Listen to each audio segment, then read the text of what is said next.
Hey, welcome to Invent Academy. Today we're presenting Invent Academy's Intro to Basic Modeling in Blender. It's your instructor, Faye again, and this time, fun fact, if you haven't heard of wingsuiting, you should definitely check it out. To me, it seems like something so exciting you could do. If you haven't watched How to Train Your Dragon, Hiccup also has one of these that allows him to jump off toothless and then just glide through the air. I just find it extremely cool. On our agenda today, we are going to go through types of primitives, and then we're going to take a deeper look at vertices, edges, and faces, and then we're going to start doing our robot project. And then again, as before, a couple of pictures on this slide are just cool things you can do in Blender. For example, we have this nice cross-section of a 3D car mesh. We have a facial mesh. And then this cool cyborg robo dog that was built inside Blender as well in the bottom left-hand corner. All right, types of primitives. So Blender comes preloaded with some basic meshes, and these varieties of meshes are essentially the building blocks of a lot of the stuff people build inside Blender. So we have the plane, cube, circle, UV sphere, icosphere, cylinder, cone, torus, grid, and monkey. And so the monkey right here in the corner is like the unofficial mascot of Blender. Anytime you see this monkey pop up, it's usually, oh, it's Blender, built inside Blender, and people often have this inside their builds just as a shout out to the Blender devs. All right, now we're gonna go inside Blender to take a deeper look at these primitives and how to add them. So Blender usually comes with this, with the cube already preloaded, and what we are going to do now is add another mesh. So you do that by adding Shift A. So Shift A will bring up this add menu, and there are different things you can add besides meshes.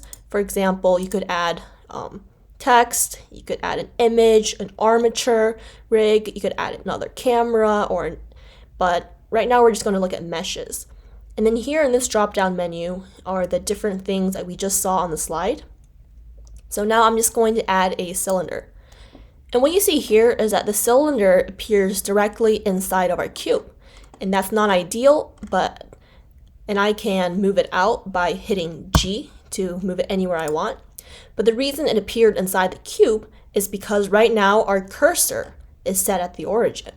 And so the cursor is the spawn point of any of the new meshes that you want to add. So I don't want new meshes to add at the center of this this Blender viewport. I can drag the cursor somewhere else. And by doing that, I just click the cursor on the left panel, and I can just put that wherever I want, say like right here, and then new objects will be added right there. So for example, the next time I add an object, say with Shift A again, and I want to add another cylinder, this time the cylinder will appear here and not inside of our cube. Another thing to note is that oftentimes with some objects, there are some details that are more easily edited right when you add them. For example, the cylinder. There is this little drop-down menu that will disappear after I do any other action, but for now it's still here. If I click into it, it will give me some useful details about the cylinder. For example, the vertices, the radius, its depth, and there are some things I can edit right now. For example, number of vertices. 32 is quite high, and I can actually lower this detail by dragging this, or just by clicking on the arrows. And then oftentimes you don't need too great of a detail level to work with, and then smaller ones will suffice. That will make the Blender rendering process much faster. Other things you can modify are its radius. For example, bigger, smaller. You could also change its depth. And then once I click out of it, that menu will disappear. If I were to click into this again, I would not be able to get it back. It doesn't appear anymore. So that little menu will come up for some primitives such as the cylinder or the cone. And then now we're going to look at common actions you can take with vertices, edges, and faces. So we've already went over scale, rotate, and grab in an earlier video. This time we're going to look at extruding, insetting, and tearing. And so extruding is essentially pushing out a specific face, vertice, or edge, as in this example here.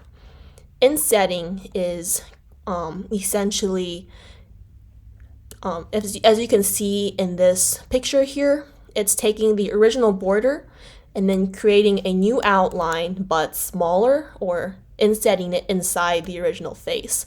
And then tearing is just ripping the mesh to create a gap if you want. So inside Blender, we're going to show you some examples. So say I have this cube and I want to edit it. Well, first of all, to do any of these actions, we need to go into edit mode. So do that by hitting tab. And now you can see the borders are highlighted. Say I want to create a new, smaller face of this. I'm going to first inset it by selecting all of the edges, and I can do that by clicking on them. If I want to add more, I just hold Shift, and then that will allow me to select multiple edges at the same time. So now all of these edges are selected. I can press I to inset, and then that will allow me to create a new border inside this and say I want it to be this size. And now if I want to extrude this or thrust out the geometry, I can click E, and then now I can extrude it directly perpendicular to its original face. So now I've just created new geometry on this. And ripping, that works better. That's quite easy to do too. You just select an edge, and then you can hit V, and then now that edge is essentially ripped off. And then you can use that to have open to like shift the geometry of the specific object if you want. All right.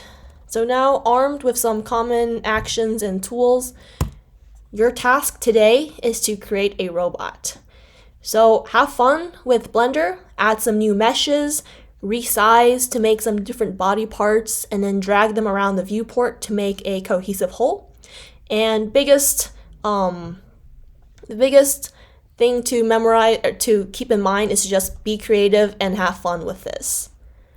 All right, thanks for watching, and I hope you continue to watch our future videos in this. Thanks.